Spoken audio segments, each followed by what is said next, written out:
ఒక మనిషి డిఎన్ఏ ద్వారా అతని వ్యాధిని సామర్థ్యాన్ని రెండు మనం నిర్ణయించవచ్చు. మన ఒంట్లో ప్రతి సెల్లులోనూ ఈ డిఎన్ఏ ఉంటుంది.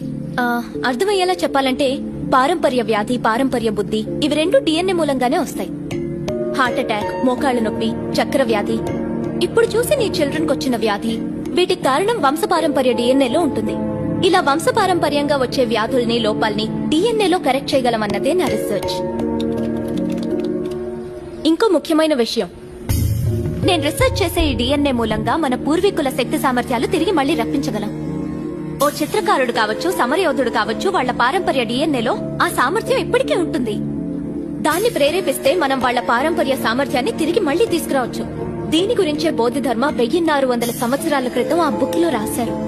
డిఎన్ఏ రీసెర్చ్ కి సంబంధించి 1600 సంవత్సరాలకు ముందు రాసిన బుక్ లో ఉందా? వీళ్ళని దేవుళ్లుగా, మహర్షులుగా మనం చూడడం మాని ఒక సైంటిస్ట్ గా చూడాలి.